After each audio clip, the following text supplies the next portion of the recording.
right, good afternoon, everyone. Welcome to this presentation that will be looking at and talking about neurodivergence and kind of in different ways, and I guess maybe how you all would like to steer that conversation. We do have, some ideas to talk about it, but if you have specific interests, general topics you want to discuss, we're definitely open to that. So we're just going to do a little bit at the beginning of just some informational pieces, and then kind of just get your input, your feedback, and get what your general interest is on this topic, because it sounds like we've had a pretty good, amount of interest across the campus, campus in general. Right. Oh, and also Kimberly will be coming up afterwards, so I know she's not here right now, but she will be coming up. So if you could go back one, okay. So one, up one, there you go. Thank you. What is neurodivergence?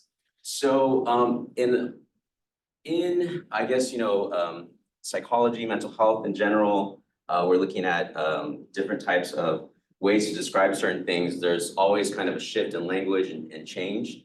This is a one way that when we talk about neurodivergence is really looking at it in terms of just a difference that we have in terms of how individuals and the function of the brain, how they process information, how they gather information, and then either respond or interact with their environment or surroundings. So that's really what it's talking about with that neurodivergence.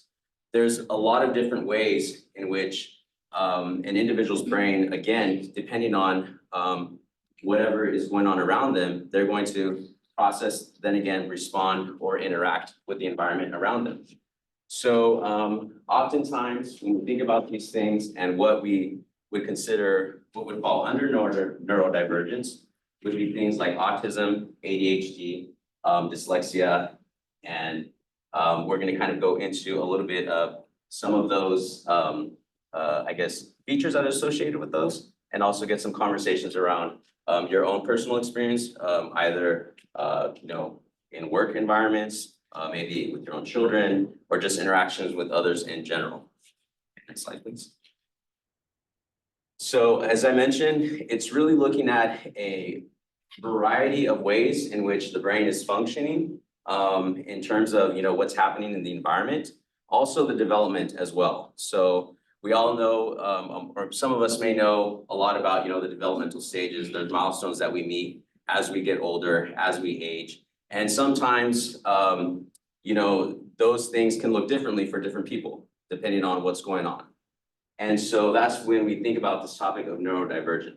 So it's not someone who has a disorder. So that's something that's important. We don't classify it as a mental health disorder, as a mental health disturbance. It's really something that, again, is impacting the functioning of that person. And when we say impacting the functioning, it doesn't necessarily mean that it's a negative, right? There's some different ways that it impacts them, and it can just, manifest itself in a variety of ways. So that's kind of one key thing that we want to think of when we're talking about this topic. So as I mentioned earlier, when we talk about some of these, we're talking about how some of this, function of the brain can then have that person respond differently in terms of social situations, as well as, processing of information. And please feel free to ask any questions, input as I go on. All right, next one. So when we talk about supporting individuals, which I think is kind of a key point of this presentation as well, in terms of how we can support either people that we may work with, people that are just around us, maybe in our community or in our neighborhood, or maybe our own family members or children, looking at it in the sense of always asking, and I think this is kind of a good kind of point to working in mental health in general, or working with people that might need some support, is looking at it in terms of what's worked well for you in the past. A lot of times individuals can identify when things have presented themselves, when something is going on, this really worked well for me, and this is why it worked well for me. And identifying that from that point of view is really important, because then you get an idea of, okay, that makes sense to me. And because you get an idea of maybe some of their own experiences, how it kind of played out, and how they were able to just kind of, get through a situation, or maybe really flourish in a situation as a result of, different things. So having that recognition from them and getting their input is really important. It's going to help connect you to that person as well. It's going to help connect you to them and reduce the feelings of isolation that oftentimes some individuals that have neurodivergency might face. Again, not all people will have this sense of isolation, but a lot of times it does come up. So when you engage with them and you talk with them, you get to know them personally, it can reduce that sense of isolation that they sometimes may feel. So what you're getting to do is you're getting to know that person for who they are, rather than some kind of label or something that's been placed upon them, or how people think that they should act, or how people think that they should operate, right? And you're able to actually look at what they've actually done, let's say like where they flourished, and you can appraise those accomplishments. You can actually praise them and look at the good things that they've done and help build that self-confidence, and also help you relate to them in a different way. Again, that's kind of really getting to know that person just for who they are. So just in the same way that most people want to, be known for their own individuality, their own personality, we want to connect that to this as well. It's going to be the same type of thing. And we also have other features like technology. Technology helps a lot of different people in a lot of different ways, but there are specific things that are available that can help individuals to really just process information more directly, or that's more valuable or beneficial to them as well. And so we want to be able to access and have that technology available as well. And so I'm now going to pass it on to our next presenter here. Hello, I'm Kimberly. I just want to add to the whole isolation thing. I know personally, I don't mind being isolated. I kind of like it. I just don't like feeling alone, because there's a difference there, to me at least. But isolation is kind of cool for me. Autism spectrum disorder, known as ASD, it is a spectrum. So there are, it affects the social interaction, communication, sensory processing, and it's a wide range of presentations. It includes Asperger's, which is the highest functioning autism, sorry, and all the way down to, your nonverbal autistics. Attention deficit hyperactivity, or ADHD, is a condition that's inattention, hyperactivity, impulsivity. Their movements kind of works faster than their brain of telling them you shouldn't do that. And often learning and organization skills. Dyslexia, a learning disability that affects reading and spelling. They may mix up letters, numbers, and it's a constant battle for them to read or to write papers. Dyspraxia is a developmental coordination disorder, and it's gross and fine motor skills, and it leads to difficult movement. Next. What's unique about all of these is their overlap. So I'm a data person. I wanted the data on here. Up to 40% of individuals with dyslexia also have ADHD, or vice versa, which is almost 50%. And then 50 to 75% of people with individuals with autism have ADHD. So they interlink and they go hand in hand. 50% of those with autism have dyspraxia. And 50% with ADHD have, with ADHD have dyspraxia as well. So you'll see dyspraxia in a lot of individuals where they trip a lot, trip over their feet. And so it's not always that they just can't pick up a pencil or something. It could be the walking ability of not running into poles. So yeah. So in kind of giving an overview, when we talk about these areas and maybe how you have, personal relationships with them, experiences, or maybe your own interests, I guess, what are some things that have come up? What kind of interested you about this presentation or this workshop in general? And, in connection, maybe some of the things that we discussed or maybe that we left out. Yeah. My grandson is level 4 autism, nonverbal, and it was the first that we thought, had been introduced to the family. And now going with my son, they're realizing we were both diagnosed with ADHD. but he's probably somewhere on the spectrum too. And so we just try to find out everything we can as a family to support my grandson. And that, I guess, figuring that out or finding that out, in what ways was that like helpful? What were some positive things, I guess, that came from that? Your experience? For my son, it explained a lot, and it was like a lot of things that he just felt like it built up his confidence in a sense to know that it wasn't him. He was always, Okay. you mean, kind of like knocked around at school because he couldn't do this and he couldn't do that. And he was the one to kind of jump around and stuff. And so I think now understanding it as an adult, it helps him a lot. And I think it helps him kind of like me and my son we were the only ones who understood each other. We could have conversation, then we jump into something else and we jump into something else. And so he has that with his son now. So it's Oh, interesting. yeah. Okay, all right. So it kind of helped develop that communication and really build some self-confidence. Okay, that's good, that's good. That's kind of my background. So I was looking to get help for my boys when they were little years ago. And I started watching videos and we started watching all these YouTubes of different symptoms and signs and symptoms of autism and all this other stuff. And my parents looked, I still remember the moment, they looked at each other and they looked over at me and they said, oh my gosh, we missed it. You're the link. And I was like, what are you talking about? And they said, watch that video again. I was like, oh, you're right. So not realizing, because it wasn't that it wasn't prevalent, it just wasn't noticed as much. And it was more just chalked up to, oh, she has severe ADHD. And that's all it was ever seen as. I was hyperactive. But my family always knew something was off with me. I didn't fit in with the rest of the kids or anything. So Dr. Woolridge has a question online and I just lost it. I'm so sorry. As a professor who has no training teaching students with functioning autism, how would I recognize this in my classroom? I think that, I mean, if a student comes or has an IEP of some type coming from high school, that will follow them into the college setting through DSPS. So that may be something that may be accounted for there.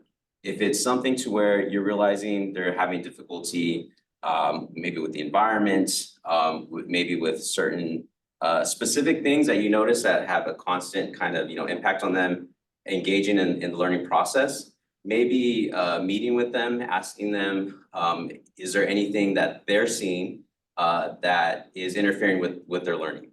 And trying to figure out, is there something that can be done either informally, or does it maybe need to go through a more formal channel like accessing DSPS services, different things like that. But I think obviously we don't have access to all of the students who are in DSPS, or I think we do, but oftentimes it's a student that will bring up that notification to us or that letter of accommodations that they have. So kind of starting there, and then if you're noticing, or if they bring something up to you, figuring out if there's a way that they've been here or they're here, so what has helped them be successful in getting here? And working on that is going to be really important and helpful. So hopefully that answers that question. And I will say for professors in general, I have a graduate an alumni with his associates from BC. And then my other son is currently a student here. I have a little one. And my oldest would get frustrated when the professor, all the assignments would be under modules except for like 2. And you would have to go to assignments for that.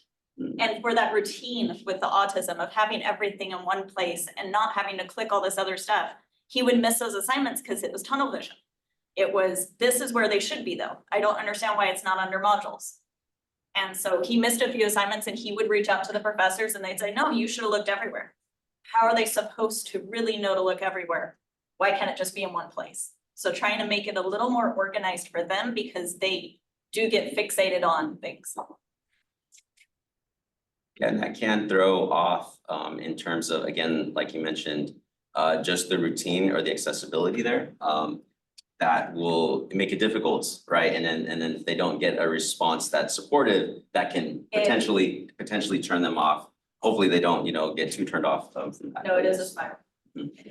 It's a meltdown. Yeah. A meltdown as an adult is a lot different than as a child. And you have to just get them to calm down. But yeah, it does lead to it. And I dealt with it a few times with him in his classes here. And it kind of was frustrating just knowing that. I agree. Why can't it all be under modules? Why do you have to go on a search just to make sure you're doing everything correct? So Chris Locasio, professor, asks, what can we as faculty do should a neurodivergent student enter class and need help? Can DSPS create learning plans, or do they have to come to us with an existing IEP, sorry.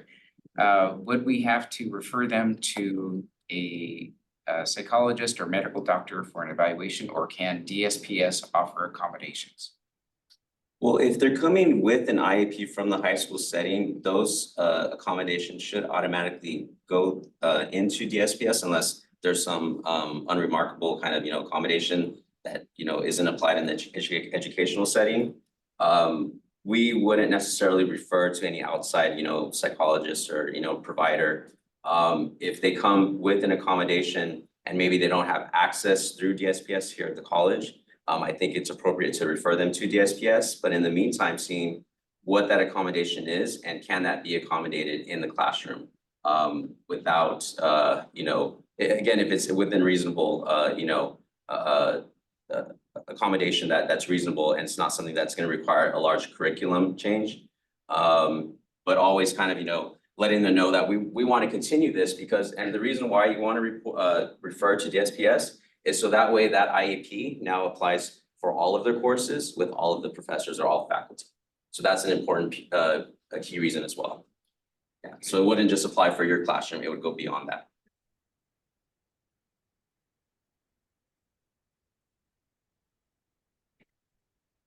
So Kimberly, in your case, see more questions.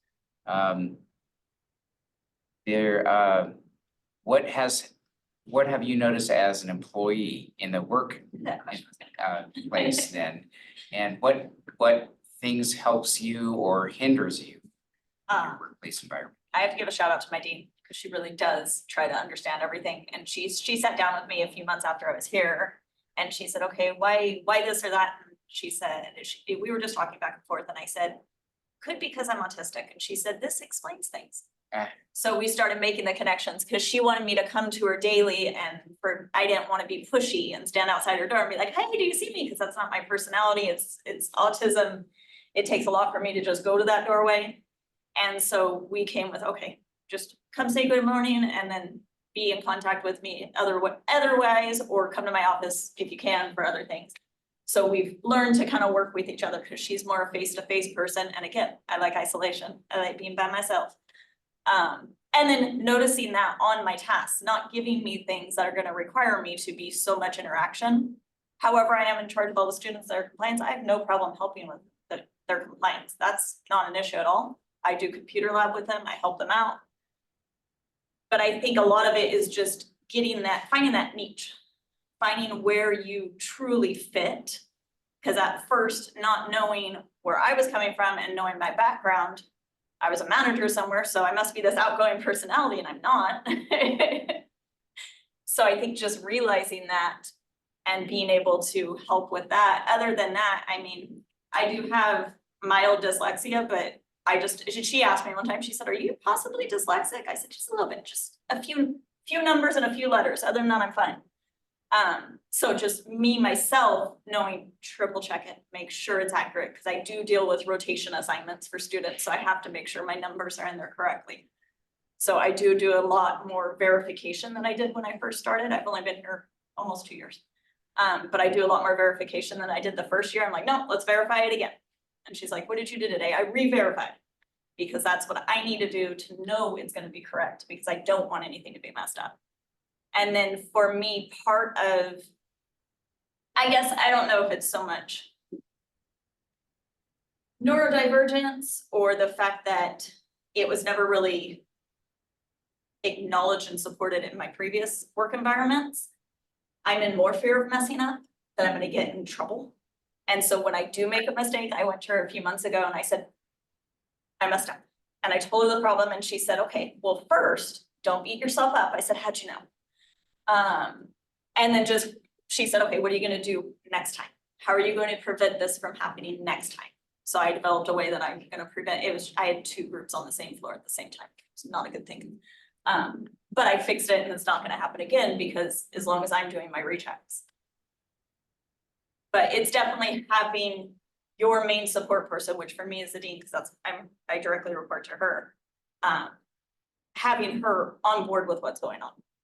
Not hiding it. My boys, on the other hand, would not go to DSPS. They waited 2 hours for the paperwork, wouldn't go back.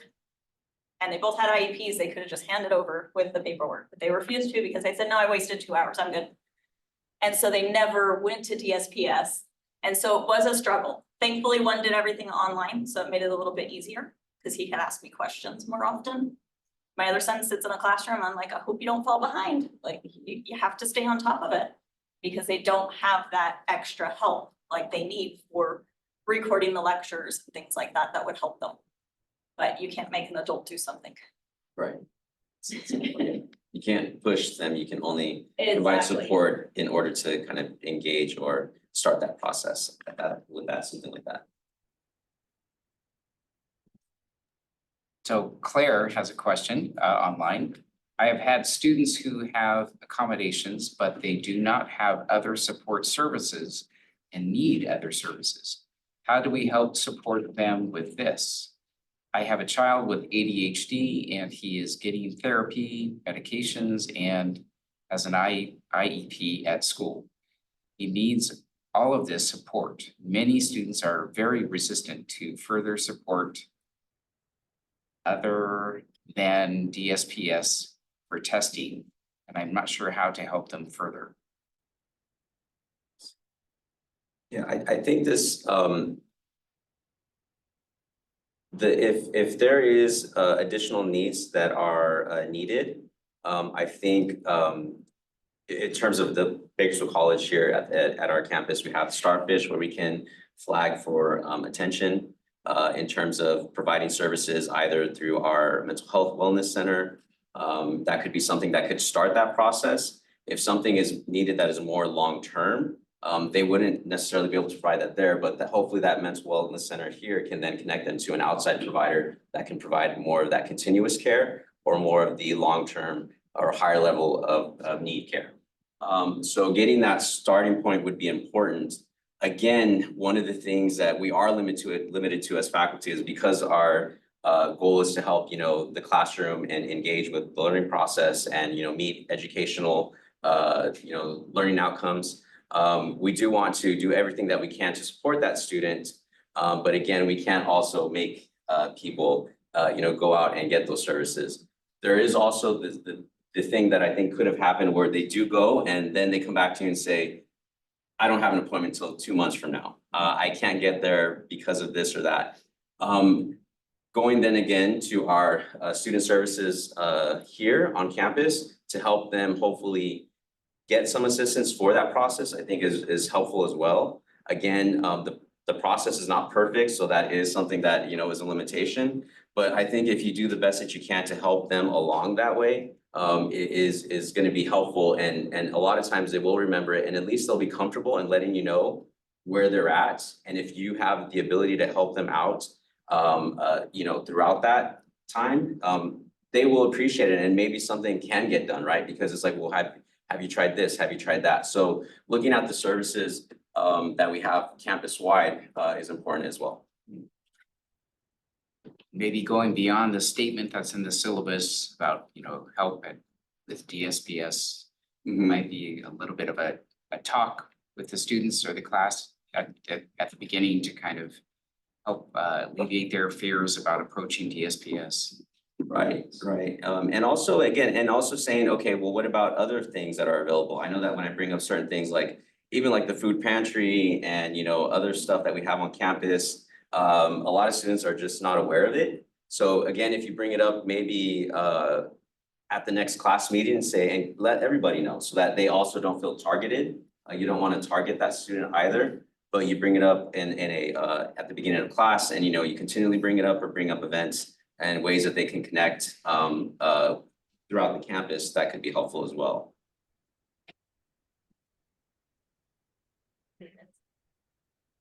So if you're here face to face, please speak up, but I have quite a few online who are also speaking up, so online people, you are trumping everyone else, which is okay. All right, so this is Catherine Diaz saying, adults who went their entire life undiagnosed may struggle getting a diagnosis. In my case, insurance does not cover ASD testing, which has been recommended by many doctors. Yeah, we actually were talking about this. I remember when I was working in mental health in the county. This was out in Southern California. They had split Asperger's and autism, or they were split and then they became a spectrum. It became a process of learning how to then get services for those individuals that were classified under one. What do we do in terms of eligibility for certain criteria? So when it comes to that, just as an adult, a great place to start would be a regional center. Ability to maybe look at what's available. I will say, as an adult in general, mental health regional center, applying for SSI and getting eligibility is difficult. That's just kind of a difficult thing that it's a process. But in terms of the insurance, it's figuring out what they can provide, and maybe if it comes through a referral source that can then possibly pay or fast track the ability for insurance to cover something like that. That would be important. But yeah, a lot of times the policy and kind of red tape along with some of these things and how things are constantly changing makes it difficult to kind of have a fast track process for that kind of stuff. Yeah, I experienced that with my ADHD because I was never diagnosed as a kid. Again, they just thought I was different. And then I had pretty active jobs. I was in the military, so that was active. Then I went and worked at a clinic as a manager, but I started on the floor as a medical assistant, so I was running all over the place. So I always had an active job until I came here. And when I came here, I was expected to sit at a computer and look at data spreadsheets for 10 hours a day. And it started really being more and more difficult. So I did make an appointment, primary care, told them I wanted to see about possible medication for ADHD, and they said, why now? You've made it this whole time, so why is it an issue now? And I felt very judged. I was like, because it is, like, I don't know how else to tell you, like, it would help me. So I kind of stopped my pursuit because it did feel like a lose in a way. Why? Because at this point in my life, it's harder to juggle it all. I think as we get older, it is harder to, balance it all. But what I started doing was finding out ways that I can help myself in my office. And I do take every 20 or 30 minutes, I try to switch what I'm doing to something else. So I'm not doing the same thing for 2 or 3 hours. I'm less likely to make errors because my ADHD brain jumping all over the place. And then even something as simple as there's a bathroom right outside my office, but I don't use that one. I walk to the one on the outside hallway, and then I go from there and walk all the way back around to my office every time. Because it gets me moving, it's also healthier for me, but it gets me moving and it helps with my hyperactivity. And then just, my peers knowing that I'm going to wiggle my leg or I'm going to fidget in some way or another, that's just what I do. I used to have a fidget ring, but I hurt my hand in January and I can't wear it anymore. And I miss it. So I go like this sometimes, like it's still there. But yeah, it is more difficult when you're an adult to get that help, but you can find ways yourself to try to help, if that makes sense.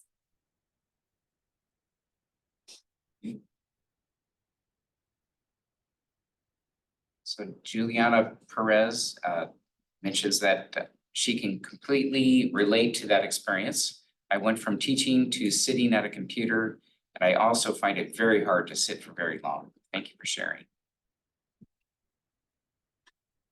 It's interesting.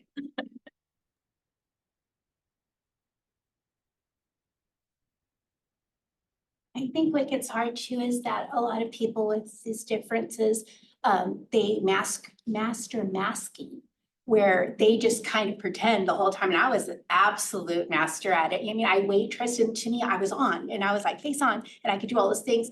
And then I'd go home and I couldn't make a phone call. to a doctor's appointment because I just could not do it. Don't ask me why.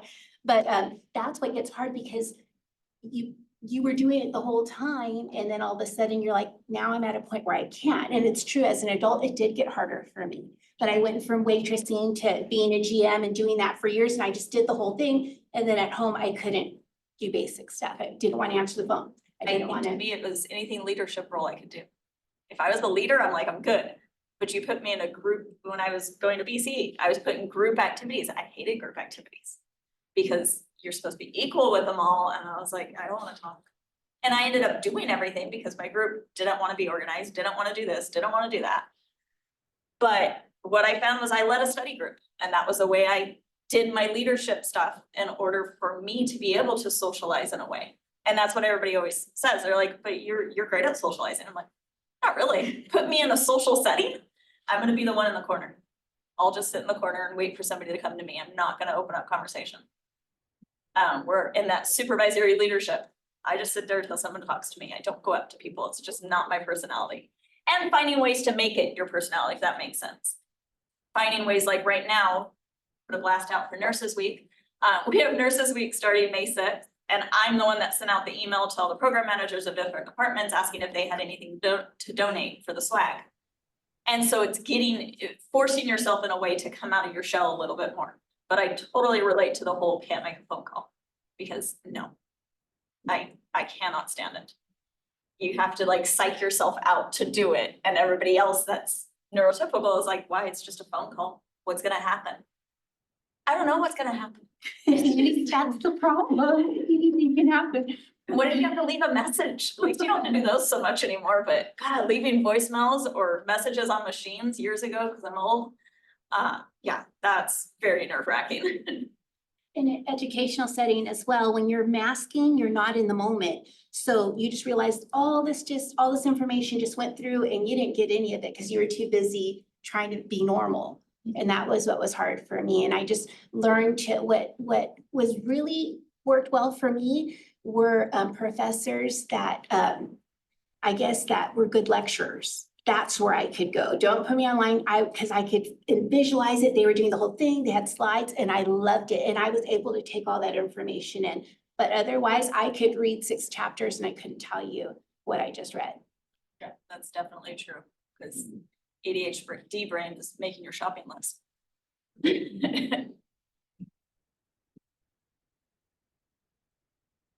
So since we're all employees of BC, have you seen coworkers who display any of these neurodivergent patterns or behaviors? And what have you seen done that helps them, keeps them on, on the right track, so to speak? Or what have you seen derails them? Have you seen them have a boss who understands and is willing to work with them once they understand what's going on? What's your experience? My experience is my workstation. They put me up front and that just blows my mind. I cannot do it. But if you put me in a room, I can get everybody's work done in a day. I mean, like I'll have 15 tabs open, I can do it. But the minute I'm hyper-focusing and somebody walks in and asks me a simple question, I'm gone. It's just now I got to start all over. Now I got to look at all the things and I don't trust my information. So I think that helps is your work setting. Sometimes you need to be off to the side or you need to be, you know what I mean? Another thing would be, well, I guess too, I do notice a lot of people too. I'm a sticky note queen. So it's sticky note and I just take them down and put them, I'm sticky note queen. And that's how I keep myself scheduled, and it goes by priority by colors because I have to have it all. So it's like, this is my priority and I just take them down and I put it. So that's what I've learned to do. Or in our OneNote or whatever, there's like an agenda and I'll set my thing and then I have my book and I just cross it off. And then what I didn't finish on Monday goes over to Tuesday. And I just keep myself going like that. But I always ask my supervisor what's priority. So then I'll have to change it, but that's just daily for me because it's going to change for us.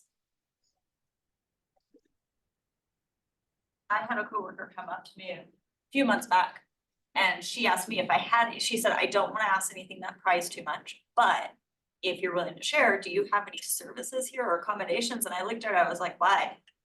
She said, well, because of everything, your ADHD and everything, and I said, no. Like, cause I don't know what they would do that I'm not already doing that my boss is okay with. You know what I mean? Like, I would get it if my dyslexia was bad enough where I needed speak to text during a meeting or anything, but really for the most part, and even not just with my neurodivergence, but I had injured my hand and I couldn't write. I still can't, it really hurts. But understanding that I'm gonna take notes on my phone, I'm not texting people. This is just my notes. You wanna see my notepad? There you go. That's how I'm having to do it. But I don't do sticky notes. I have the sticky notes for other things. But what I do is I email myself. At the moment I'm thinking of it, I could be, you know, in the grocery store and I'm like, oh, for work, that, email myself, because I will forget if I don't. Or if somebody tells me something in passing, I'm like, that's great, can you text me that, or can you email me that? Because I know that by the time I get to my office, I'm not gonna remember everything that was said in that conversation, because I was also, again, making my shopping list. I just think that we are all different, and I think that we probably all have a certain level of neurodivergence, even though most people will try to claim that they are neurotypical.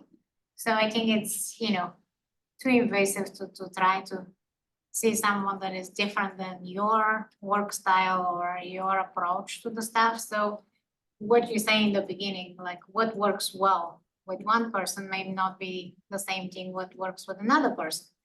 And try to be mindful of that approaches, as long as, you know, the group project gets done, you know, the project that we are working at the team or at the department gets done and gets done even better next time. I think that will be my approach.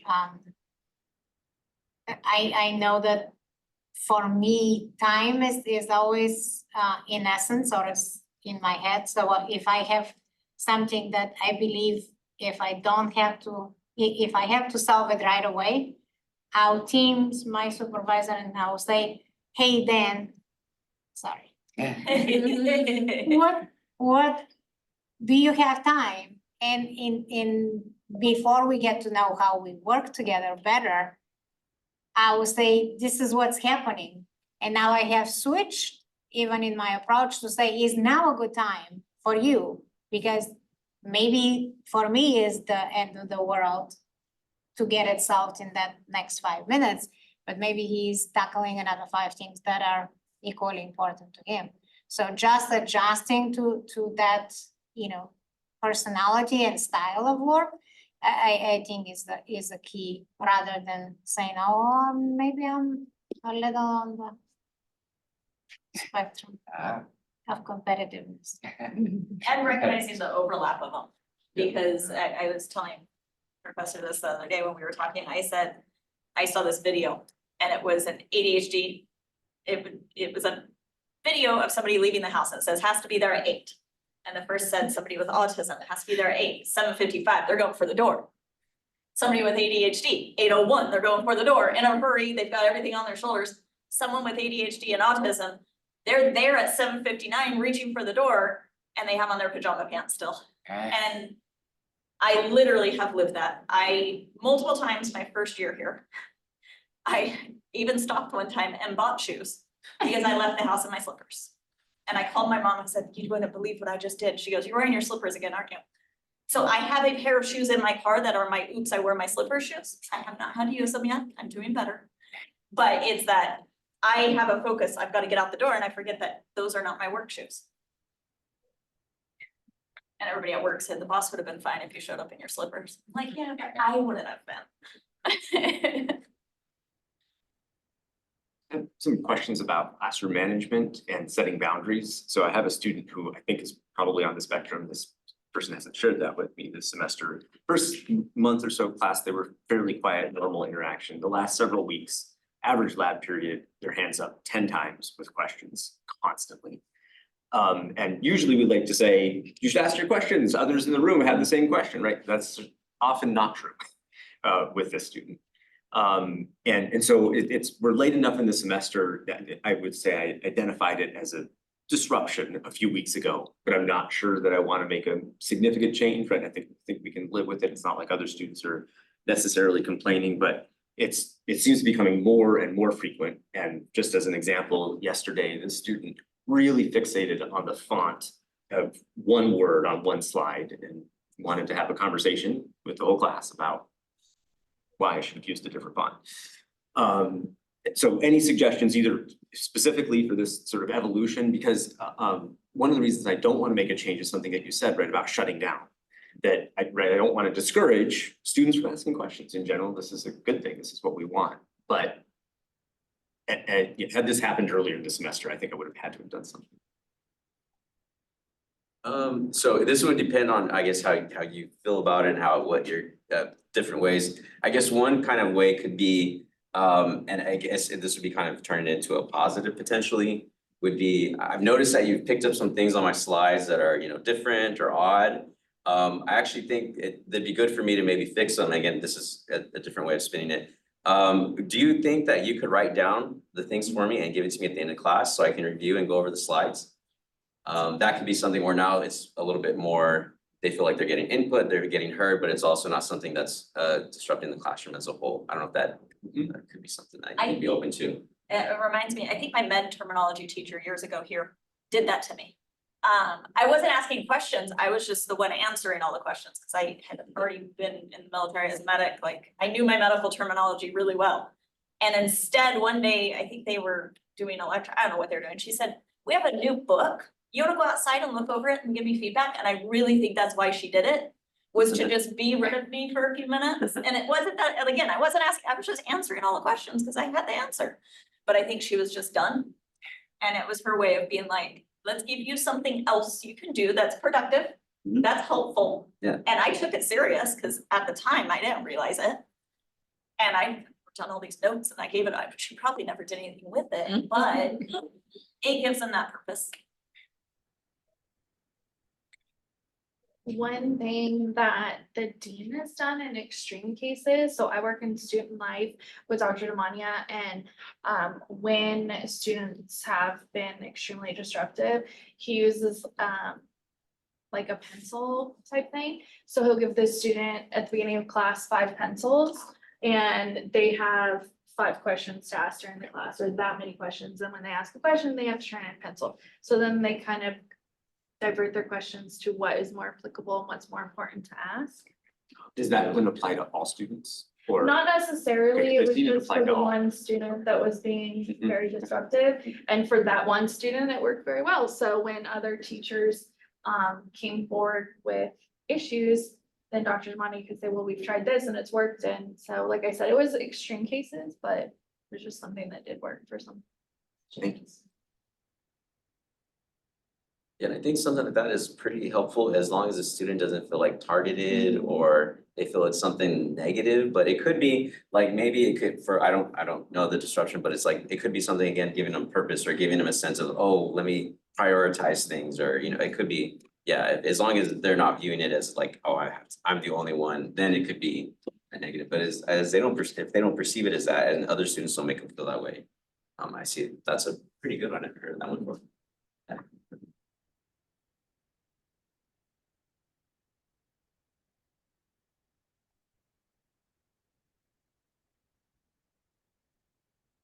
I don't So, want to get yeah. pencils, but I just want to say that most students like that want to be heard. That's all they Yeah. want. So the pencil thing wouldn't offend me at all. I'd be like, you listened to me, like you heard me, you know what I mean? So I wouldn't be offended. And I don't think my son would either, because a lot of times you feel dismissed, just like, yeah. And then you do feel, you know what I mean? So, but because they want something, they want a way. So I think it would work. Or even, I really liked his idea of writing it down, because you can basically say, you know what? I'm having trouble keeping track of all these changes you're wanting me to make. So if you write it down, I can track that and I can go back on my free time. And then even if it's something that they want to expound upon, any student, autism makes you want to tell the whole entire story. You don't do yeses and nos. And I had a staff member, when I worked as a manager, I had a staff member that was also my previous student when I worked at a post-secondary college. So he knew my personality very well. And when he would ask me something, some kind of, I don't know, process question. He'd say, short answer. I give it to him. And then a few minutes later, he'd say, do you want to finish your answer? I go, yes, please. And he'd just let me go and give the full explanation. And acknowledging that maybe they need that time to give you that full explanation, but not right now because we're trying to lecture, we're trying to keep this brief. But giving them that moment to be heard and not be fully dismissed, but not fully distract the class because they don't want to hear it all. Earlier, you mentioned the structure in the class, in online classes or classes that are hybrid and are using Canvas.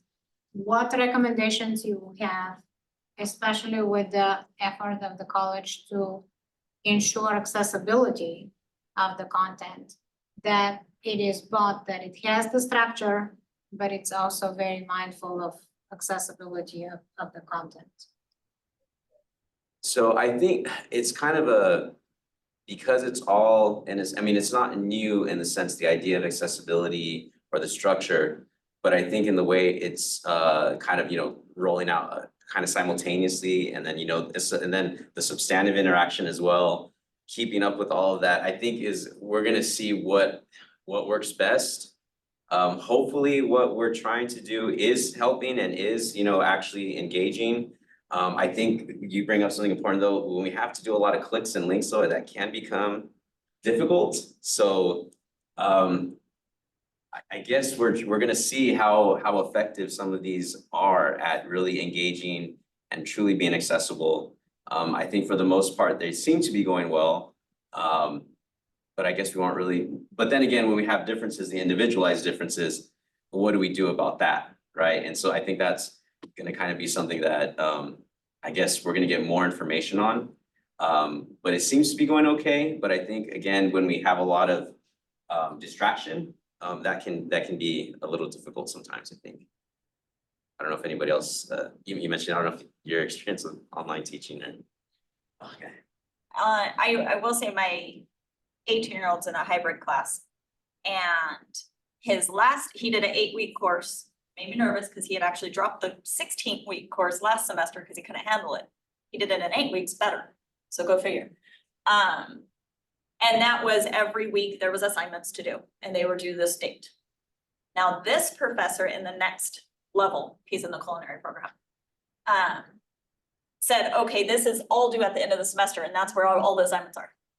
And now a student with autism wants that organization. One with ADHD says, oh, it's not due until May, I don't have to do it. So I had to really keep track of them, like, are you still doing like 15 assignments a week? Because it's a lot harder for him to organize it all because it's just all due on the same day. Interesting. And it can be very overwhelming in a sense because there's no organization to it for him. And I feel like the ADHD cancels out a lot of those autistic organizational skills because ADHD is just so, I don't know, it's strong. And so I was telling him he loves to cook. He's also bipolar. It's fun. He loves to cook and his manic phase is cooking. You put an ADHD kid with a manic phase cooking in a kitchen and he wants things organized his way because of the autism and it's like a tornado ripped through every single time. But if you keep things where they need to be, he's a lot better, if that makes sense. So the same sense on the hybrid class or the online classes, if it's structured the same, similar way, at least with the calendar, it does make it easier for them. But when one class does it this way and one class does it that way, it does make it more difficult and more confusing. And again, procrastination is gonna happen. Yeah, and I think going back to kind of, it brings us something important with, in regards, I kind of went a little on a sideways on the, the accessibility and all of those things, but I think the continuity and the consistency. So with online classes, announcements are posted, at same day, same time, usually on the week. If it's a holiday, I'll let them know, or I'll just post it and let them know they will be coming.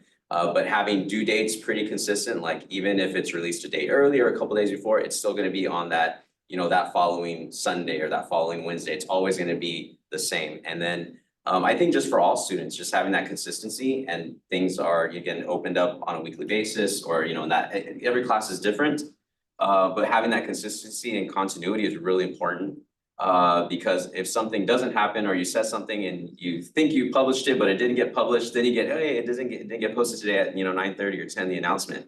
And then, okay, oh, so it's a reminder, even for yourself, because students that are used to that, they'll be like, oh, oh, I'm sorry, I forgot to publish or whatever it might be. But that consistency and continuity is really important.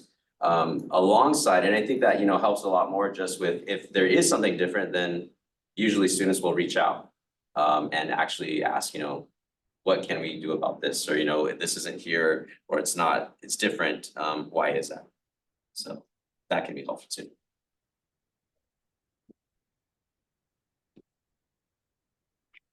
So as an employee, if we recognize some of these characteristics in ourselves, we can go to our primary physician, ask about that, and see if they will make Ruled by them. referrals.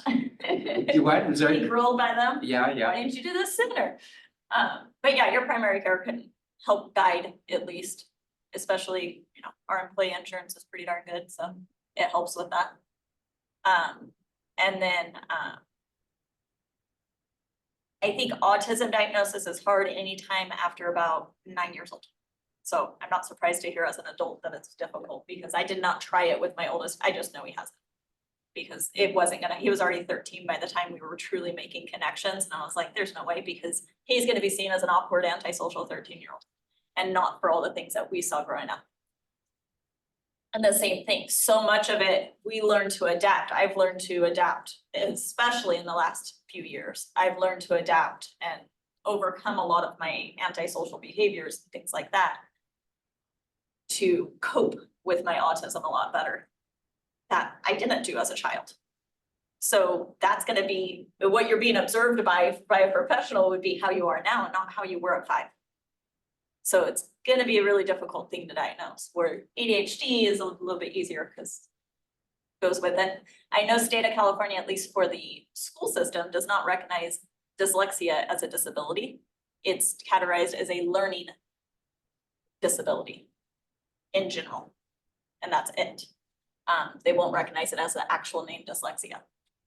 So I did learn that. It's just called specific learning disability, and that's what's on IEPs for it. Have you found any websites perhaps that that give good tips to people experiencing neurodivergent behaviors? And It can vary, I think because of just the variation that you see, like we were talking about how for individuals it can look differently, for different people. I think if you were to look at, I guess, agencies or websites or organizations that are known for advocating for them, I think would be a good starting point. And unfortunately, a lot of times, kind of mentioning when it comes to finding out about eligibility and criteria, it varies just in terms of what qualifies, what somebody is eligible for, and then depending on what the qualification or the diagnosis or whatever accommodation is, what is, deemed reasonable, related to that. So especially when it comes to school districts, like we were just having a conversation about, differences with, this is more elementary, high school, like differences with mild, moderate, severe, and how there's been changes there as well. So finding out about all of that specifically is gonna be, you're gonna get more information by going directly to where you're trying to access that service. Unfortunately, because of just the variation in terms of how it's viewed, especially when it comes to this, a lot of this is not necessarily viewed as something related to mental health, with the exception of maybe ADHD. Oftentimes, for as long as I've been in mental health, autism or Asperger's autism spectrum has always been separate from mental health. And so learning disabilities they've always been separated. So that can be confusing as well, because a lot of people don't even realize that. And then if you have, a dual diagnosis, then that makes it even more complicated at times. And I think on that, knowing what specifically you want help on, because Yes. I want help with ADHD is a very broad thing to say. Yes. Whereas I need help organizing. What are some ways that I can help myself organizing? Time management is a big thing. And then anxiety. anxiety that comes along with autism. So Claire shared a website. Sorry, she's one of my faculty. Oh, nice. Claire, you be nice to Kimberly, okay? So Claire said that this Always, was Kimberly helps me get clinical sites. ADD, attitudes. Attitudes, yeah, but with an ADD, capital A, capital D, capital D, and then a tube. Oh, that's cool. Nice. And so I'm trying to get to the website. Oh, here we go. So, very good. So that looks like a good Oh, one okay, to yeah. check The out. whole adults thing, and everything, that's Yeah, good. it's ADHD, a lot of anxiety, depression. Okay. Symptom checker. It's primarily geared towards ADD, ADHD, but it will also check for, it doesn't diagnose, but it will also see if you maybe lean towards autism spectrum disorder. And it also looks for other kind of disorders, just so that if you go to your provider or a therapist or a psychiatrist, you can say, you know, I did sort of screen for these things, and then when they send you for further assessment, they can sort of help rule those out or in, but it's not necessarily a diagnostic tool. It's just sort of a tool to help point you in the right direction. And then it has lots of other resources, articles, webinars. If you sign up for their email list, you'll get an email about something new every day. Fantastic. Thank you, Claire. That's a great resource. Absolutely no problem. All right. Any other questions, comments? Before we close out? All right. Well, Isaiah and Kimberly, thank you so much. We really appreciate you presenting on this topic. So, all right. Thank you. All right, and thank you everyone for attending online. Take care, everybody. Thank you. Thank you so much. Have a great day, everybody. Thanks, you too, Claire. Carolyn.